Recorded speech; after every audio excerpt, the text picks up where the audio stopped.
Thank you, Bob. That was a great setup. It's a pleasure for me to be here as well, and I'm happy to report that I was able to successfully navigate both the fog at both San Francisco Airport and Eureka Airport, although it took a couple of days to get here, but I made it. So, in the 1980s, the palpable fear of nuclear war between the US and the Soviet Union was at the top of most people's minds in the US and around the world. Yet following the end of the Cold War, nuclear weapons fell off the public's radar screen. It was almost as if the planet itself breathed a sigh of relief.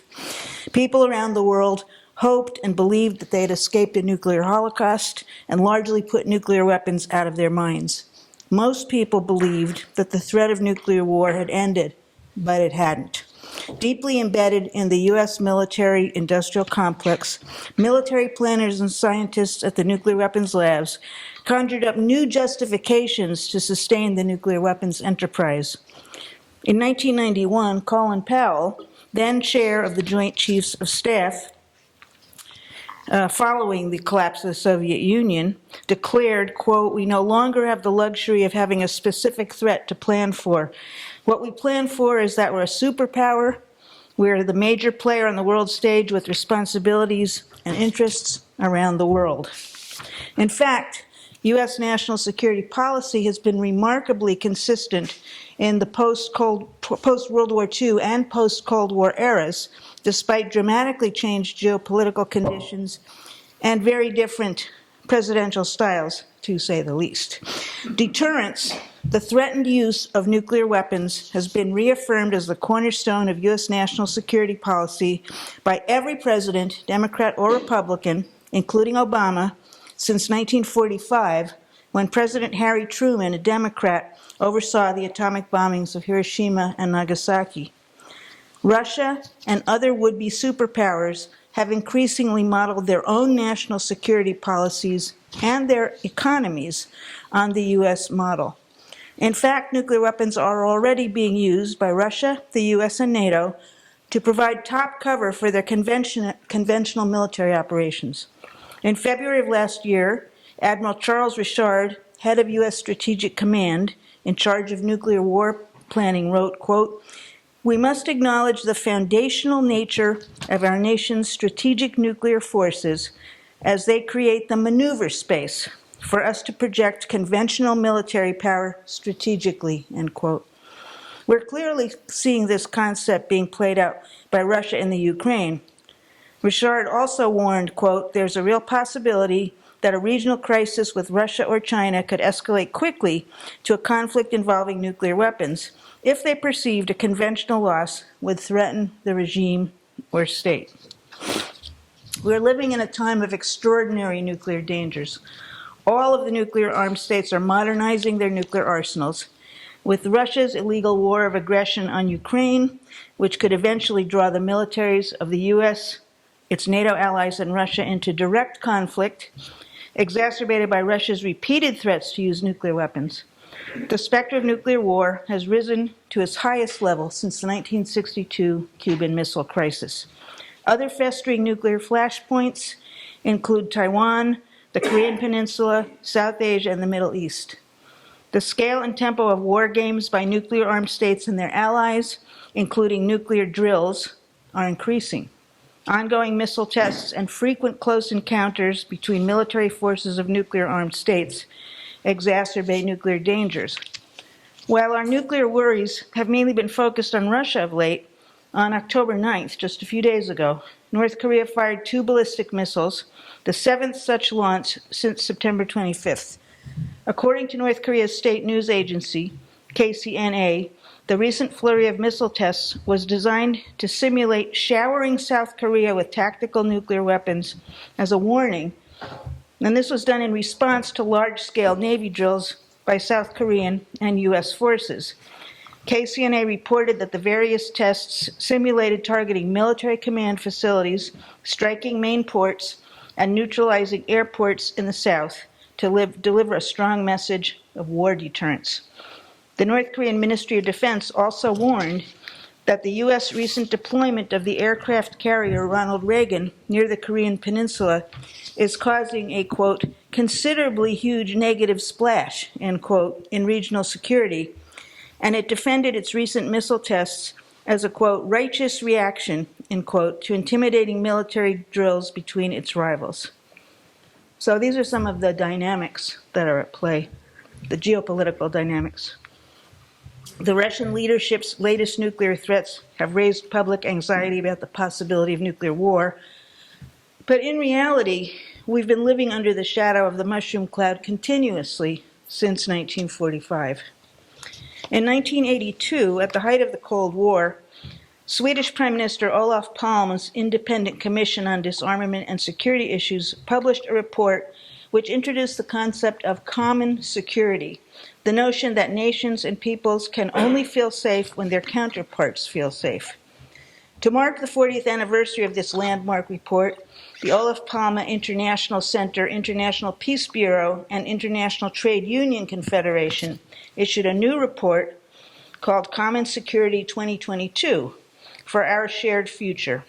It begins, quote, the world stands at a crossroads, faced with a choice between an existence based on confrontation and aggression, or one to be rooted in a transformative peace agenda and common security.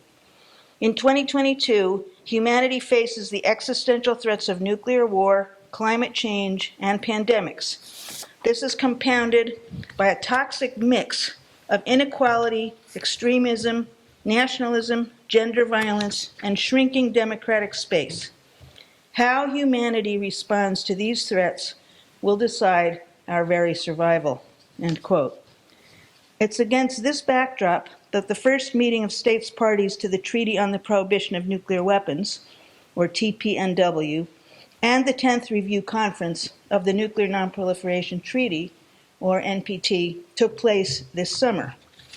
The NPT represents the only binding commitment in a multilateral treaty to the goal of disarmament by the 5 original nuclear-armed states, the US, the UK, the USSR, and its successor Russia, France, and China.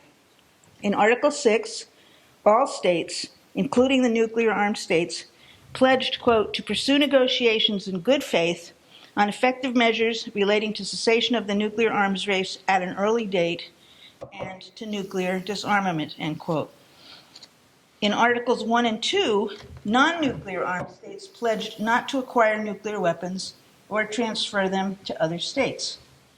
As an incentive not to acquire nuclear weapons, in Article 4, the non-nuclear armed states were promised, quote, an inalienable right to peaceful nuclear technology and assistance with research, production, and use of nuclear energy for peaceful purposes, quote, without discrimination. Excuse me, but this seems to be falling down and sinking lower and lower. It's kind of like, thank you. Okay, thank you. And the NPT was signed in 1968 and entered into force in 1970. Its initial duration was 25 years.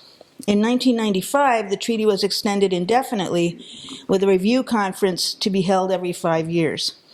Nearly every country in the world, 191 in all, is a party to the NPT, with only 4 exceptions: India, Israel, and Pakistan, which are all nuclear-armed states now, and South Sudan. North Korea, now nuclear-armed, withdrew in 2003, but its withdrawal is not recognized by the NPT states parties. The NPT's disarmament obligations enshrined in the preamble in Article 6 have been reiterated and reinforced by agreements made in connection with the 1995 extension decision, the 2000 and 2010 review conferences, and the International Court of Justice's 1996 advisory opinion, which provided the authoritative interpretation of Article 6. The court found unanimously, quote, there exists an obligation to pursue in good faith and bring to a conclusion negotiation leading to nuclear disarmament in all its aspects under strict and effective international control, end quote. Consensus broke down in the 2005 and 2015 NPT review conferences, and they were unable to produce final outcome agreements due to the failure of the nuclear-armed states to make good on their disarmament obligations.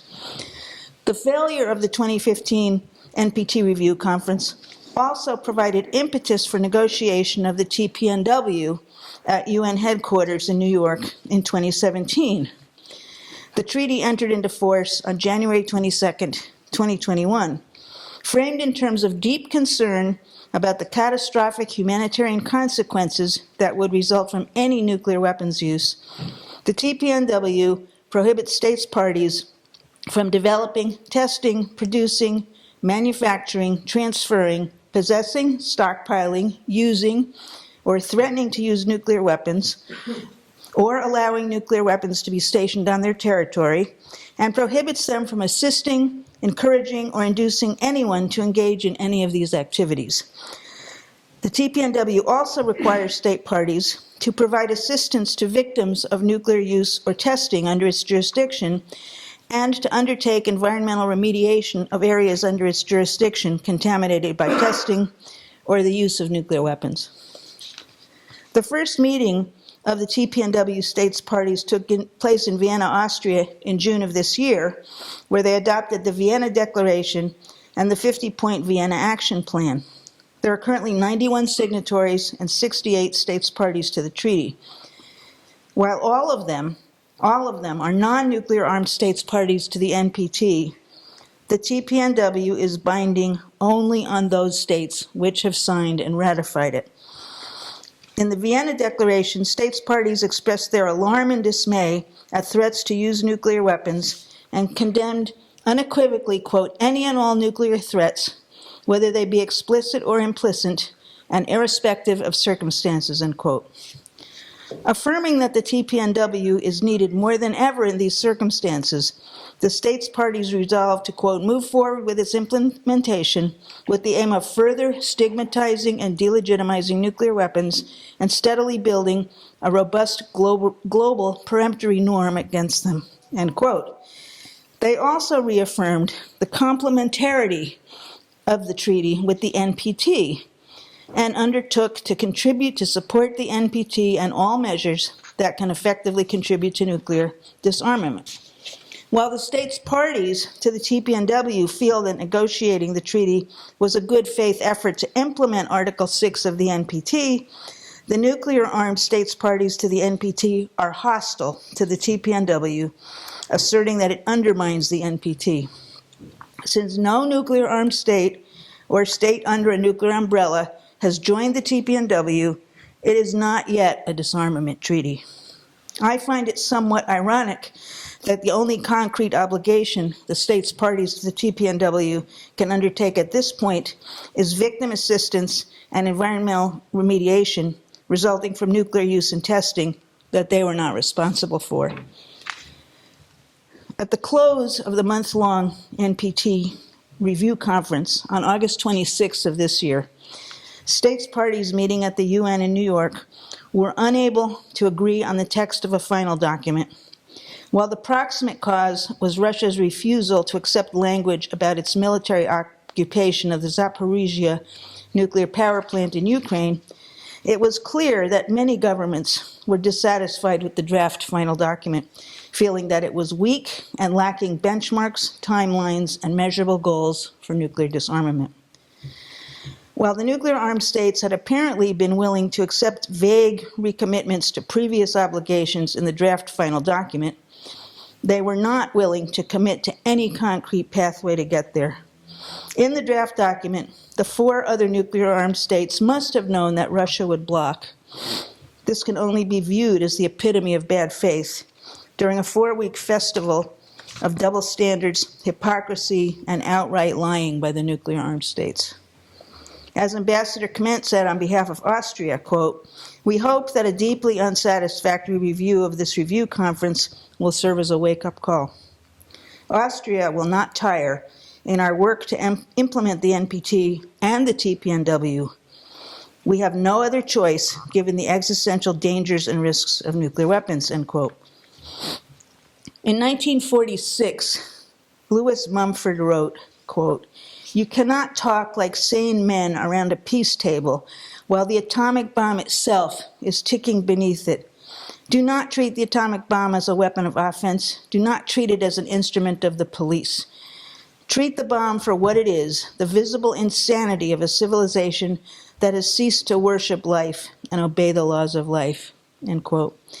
Sitting in the basement of the United Nations for 4 weeks, observing the NPT sessions that were open to civil society, was literally like watching mad, mostly men, around what's supposed to be a peace table, now with the hydrogen bomb ticking beneath it.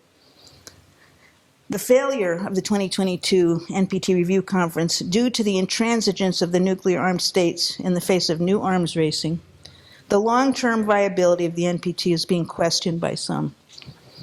An aspect of this review conference deserving greater scrutiny was the hyperbolic promotion of, quote, peaceful uses of nuclear technology by the International Atomic Energy Agency and most of the states parties, nuclear-armed and nuclear weapon-free.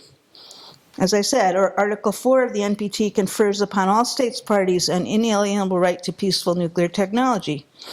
The draft final document, which was not adopted, states, quote, "The conference underlines that IAEA activities in the field of technical cooperation and nuclear applications contribute in an important way to meeting energy needs, improving human and animal health, combating poverty, protecting the environment, developing agriculture, managing the use of water resources, optimizing industrial processes, and preserving cultural heritage, thus helping to improve the quality of life and the well-being of the peoples of the world," end quote.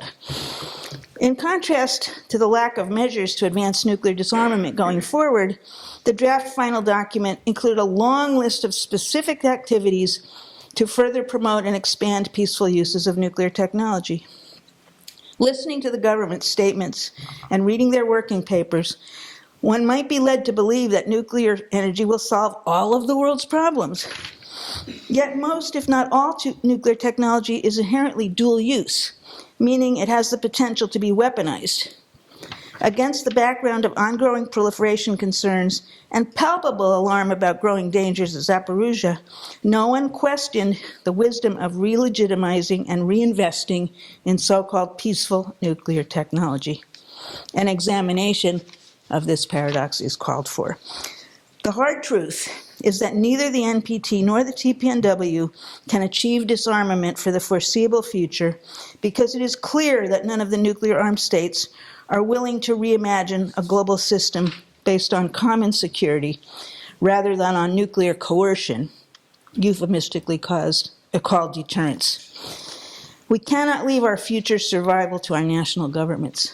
Humanity must include all of us from all walks of life, wherever we live.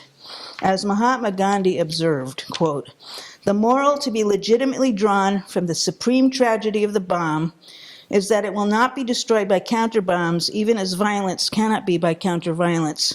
Mankind has to get out of violence only through nonviolence. Hatred can only be overcome by love. Counter-hatred only increases the surface as well as the depth of hatred." And he explained how social transformation will come from the bottom up, quote, "We have to make truth and nonviolence not matters for mere individual practice, but for practice by groups and communities and nations. Before general disarmament commences, some nation will have to dare to disarm herself and take large risks. The level of nonviolence in that nation, if that event happily comes to pass, will naturally have risen so high as to command universal respect. Her judgment will be unerring, her decisions firm, her capacity for heroic self-sacrifice will be great, and she will want to live as much for other nations as for herself," end quote. It's important to recall that coming on the heels of the many civil rights movements, the anti-Vietnam War movement, the women's movement, the gay liberation movement, and the ecology movement, the massive anti-nuclear movement that arose in the 1980s was not single issue. As a strategy and a necessity this time around, let us work together to understand the common causes of our multifaceted crises as we work to build the massive, multi-issue, multi-generational, multiracial, international moral fusion movement we'll need to overcome systemic violence, including the elimination of nuclear weapons, and build a peaceful, just, sustainable, and inclusive world. Tactically, I think we need to refocus our efforts at the local level in order to raise the visibility of nuclear risks to ordinary people and make them the subject of national discourse. Given the stakes, it is astonishing that nuclear weapons were barely mentioned during the 2020 presidential campaign. Going forward, we need to change that by working where we live to make nuclear weapons a local issue. And if there's time during the second session, I'd like to highlight a few examples of current local initiatives and campaigns. Bob mentioned some. I'd like to talk about Mayors for Peace and the Poor People's Campaign in particular. Finally, in anticipation of Dale's remarks, I want to offer a cautionary note on our approach to the war economy. I think we need to always keep in mind that militarism and the military budget are about more than just military spending and guns versus butter. We also need to pay attention to the purposes and interests that militarism serves, and how perpetual war preparations underscore a culture of violence that runs from the top to the bottom of our society. Thank you.